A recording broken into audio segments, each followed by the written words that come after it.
Hello and welcome back. Today we look at those that were handed a life sentence who were then granted freedom. And while released in the community, they went on to commit another awful crime. I won't be going over what a life sentence is in the UK, as I touched on this in my last video. Overall, the latest statistics for reoffending of those given life sentences is between 6 and 8%. We will only be looking at those who went on to commit the worst crimes. Today we look at the UK's criminals freed to commit crime again, the UK's double lifers. 1. Lawrence Benton.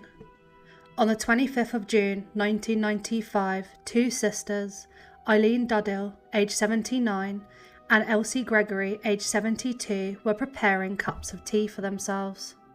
Lawrence Benton and Michael Pluck entered the home to rob it. It was classed as a burglary gone wrong. They took the lives of both sisters. They then set the living room on fire. Lawrence Benton and Michael Pluck were both jailed and given a life sentence at Sheffield Crown Court in 1996. Michael Pluck appealed his sentence twice, once in 2002 and the last time in 2010. He passed away on the 13th of February 2012 in Rye Hill Prison.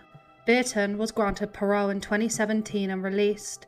He was recalled to prison in 2018 and served 2 years behind bars, until being released again in 2020. He was living in Nottinghamshire, and he had a neighbour named Pauline Quinn. On the 9th of November 2021, he entered the 73-year-old's home and took her life. At his trial, his use of substances was considered by the prosecution to be a contributing factor. On the 20th of December 2023, Benton received a whole life sentence, meaning he will never be granted parole again. The probation service apologised to the families for its failings. 2. Gary Vinter. In 1995, Gary Vinter took the life of his work colleague, railway signalman Carl Eden. He was jailed for life. After serving a minimum term of 10 years, he was released on life licence between 2005 and 2006. In 2006, he was involved in a pub brawl. He was recalled and was given a 6-month term for a fray. Reports indicated he was a model prisoner, and the parole board gave him back his liberty again, and he was released.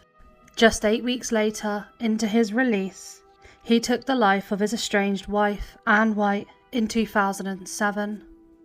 He admitted to taking her life and was handed a whole life order. Anne White's father has asked, when a man's got life and gets parole after 10 years, surely if he breaks that parole he goes back and finishes the life sentence. All we want to know is why he didn't finish his sentence when he went in. He was only out 2 months when he took her life. It's unbelievable. It's broke us all, the whole family. She was our only girl, and she's gone. A parole spokesman said, the parole board extends its deepest sympathies to the family of Anne White. While in prison, his violent behaviour hasn't changed. In July 2011, he attacked Roy Whiting, who took the life of schoolgirl Sarah Payne. In 2014, while in Woodhill Prison, he attacked another inmate, Lee Newell. He left him with a severe brain injury. He admitted to trying to take Lee Newell's life, saying he did this because he wanted to move to another prison with better gym facilities. 3. Ian Burley. In 1995, Ian Burley took the life of retired clerk Maurice Hoyle in Barnsley. The following year, Ian Burley was found guilty and was sentenced to life in prison. But in December 2013, he was released on licence. Just 18 months later, he took the life of 65-year-old property developer John Gogarty at his home in Barnsley, Yorkshire. With his girlfriend, Helen Nichols, he broke into the home. He demanded the PIN of the debit card and stole his wallet and other items in the house before taking his life. They proceeded to withdraw £500 from the bank account and then used it to pay off a debt. Ian Burley was given a whole life order and Nichols was given a minimum term of 20 years. An inquest was launched and it was found that Ian Burley had been deemed to be a medium risk. The police said they were unaware of his release conditions and licence conditions, as a probation report issued upon his release was not logged on their systems. John Gogarty's daughter stated, "In my heart I do believe that my dad would still be here had things been done properly." 4. Colin Hatch. From the age of 15, Colin Hatch had many convictions of attacking and essaying young boys. In the early 90s, he was sentenced to 3 years for an assault on a young boy where he almost took his life. It was recommended that he went to Broadmoor Hospital. Medical staff at the secure hospital didn't consider him to be sufficiently dangerous, and he was released. In the same year he was released, he took the life of 7-year-old Sean Williams. He was handed a whole life order. He served 17 years in Full Sutton Prison, before having his life taken by fellow inmate Damien Folkes in 2011. 5. William McFall and Stephen Unwin. McFall and Unwin met in prison in Northern Ireland. McFall was serving a sentence for taking the life of pensioner Martha Gilmore in 1996. Unwin was serving a life sentence for taking the life of a 73-year-old man during a burglary gone wrong in 1998. Both were released on licence and remained friends while free. In 2017, Najot Nugent, while in Newcastle, went to the house where William McFall and Stephen Unwin were, expecting to meet about doing some house maintenance. They eyed her and took her life before setting a car alight where she was found. In 2018, they were both handed whole life orders. It was revealed that the police logged 26 incidents involving Stephen Unwin in the 5 years that he was released. They failed to report the claims to the probation service. They also failed to report a claim that he attempted to a woman. The probation officer monitoring Stephen Unwin said her office was in chaos after cutbacks. 6. Paul Ohara. In 1998, he took the life of his ex-girlfriend, 21-year-old Janine Waterworth. He was handed a life sentence. He served 14 years and was released on licence in 2012. On the 17th of March 2014, police arrived at Shirley Shanann's home after she reported to probation officers about domestic violence at the hands of Paul Ohara. Within minutes of the officer's arrival, Ohara forced his way into Shanann's house. The police tried to intervene. Shanann fled the home and ran into the road, where Paul Ohara followed her. He attacked her and took her life. He was handed a whole life order. 7. Leroy Campbell.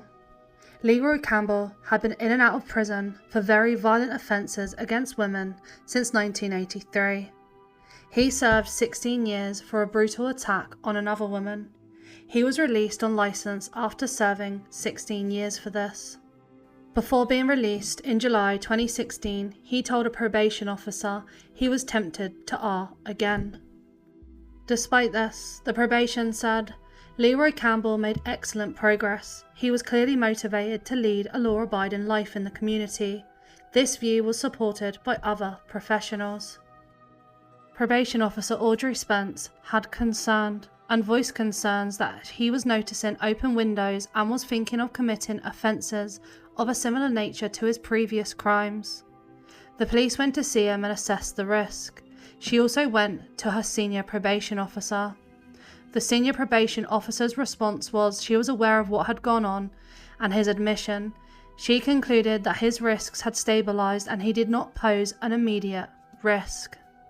Just 4 months after being released on licence in 2016, Leroy Campbell entered Nurse's home, Lisa Skidmore's.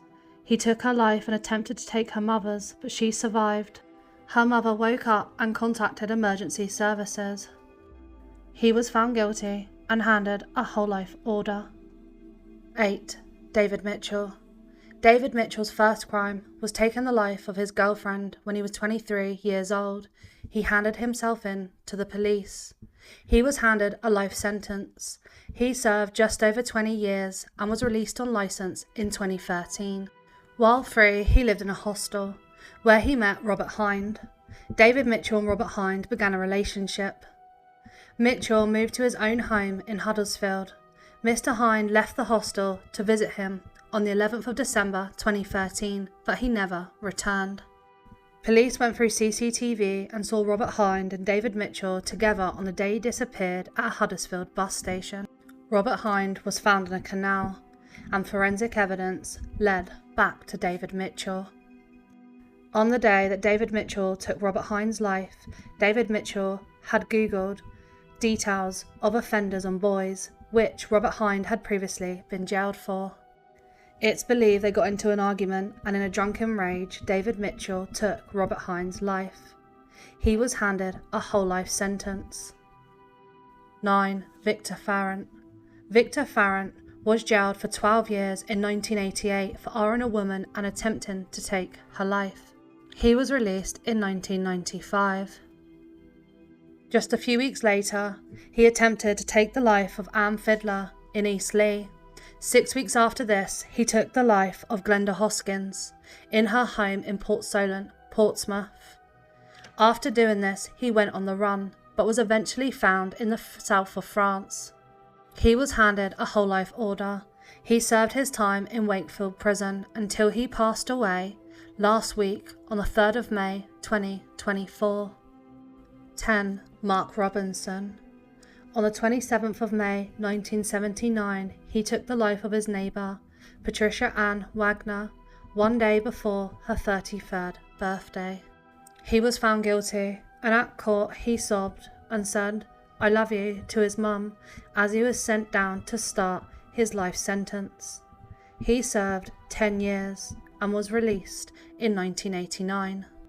Upon his release, he met Sharon Morley in Wakefield.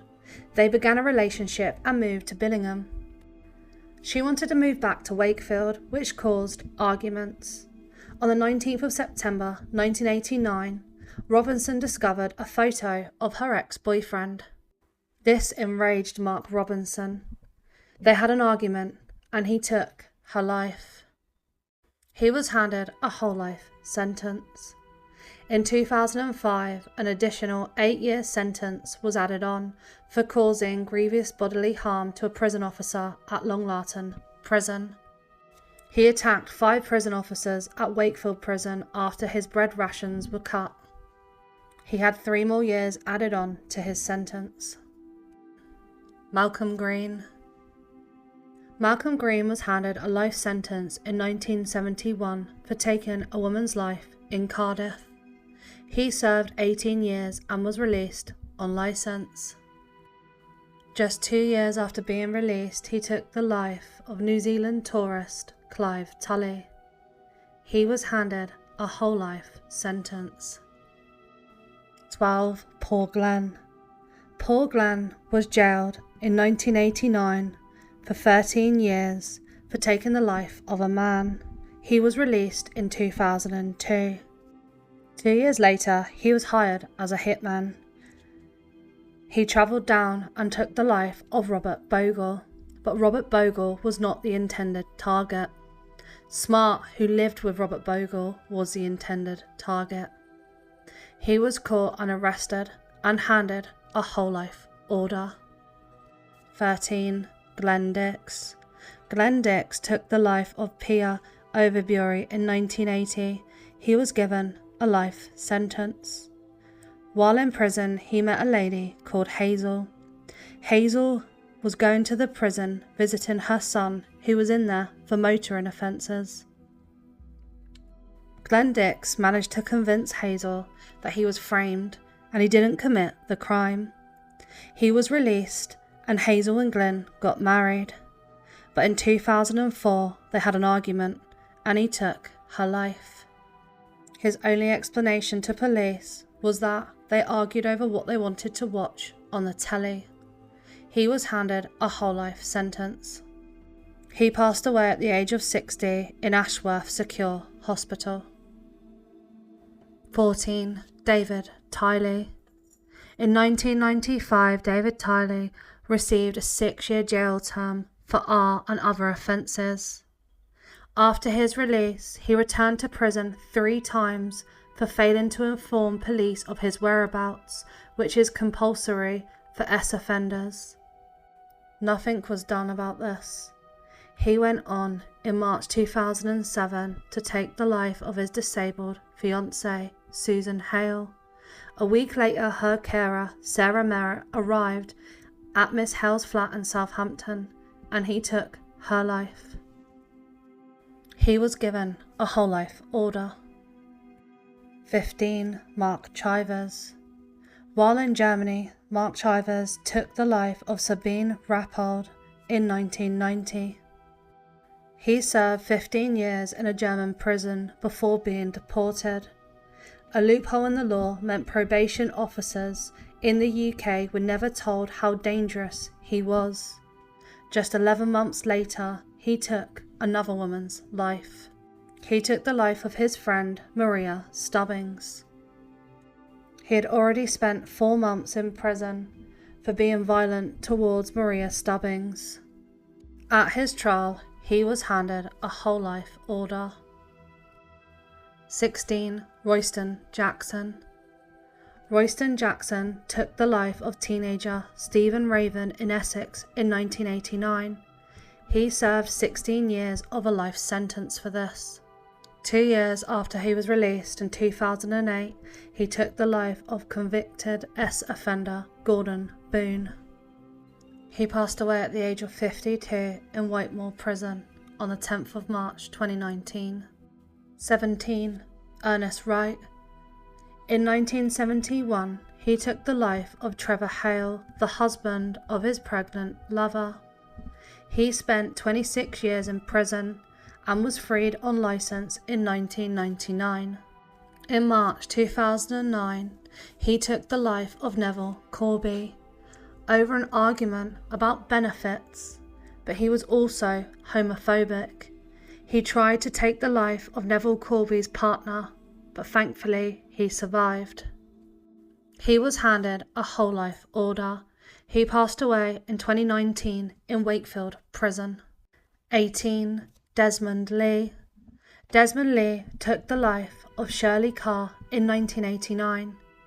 He spent 14 years in prison until he was released out on licence. Just 5 years into being released, he took the life of his partner, Christopher Pratt. He then stole credit and debit cards, paid off a phone bill, and got alcohol to party with neighbours. He ordered more than £200 worth of food. He was handed a whole life sentence. 19. David Baxendale. David Baxendale took the life of a man in Spain in 2001. He was deported back to the UK in June 2008 and released from prison in September 2009. While free, he met Sarah Thomas. They went back to her flat and he took her life. He ran out the flat while paramedics entered. He took his brother's passport and made his way to Portsmouth, where he got on a ferry to France. He travelled to Spain. Surrey police officers accompanied him on a flight back to Heathrow after Spanish authorities arrested him. He was handed a whole life order. 20. David Cook. In 1988, he was given a life sentence for taking the life of a woman in Reading. He was released on life licence in 2009. In 2012, he took the life of his neighbour, Leonard Hill. He said it was over sexual advances that he didn't like, but the prosecution said debts of more than £5,000 were the real motive for taking his neighbour's life. He was handed a whole life order. And that concludes our video today. Please let me know what you think in the comments. Thanks for watching, and until next time.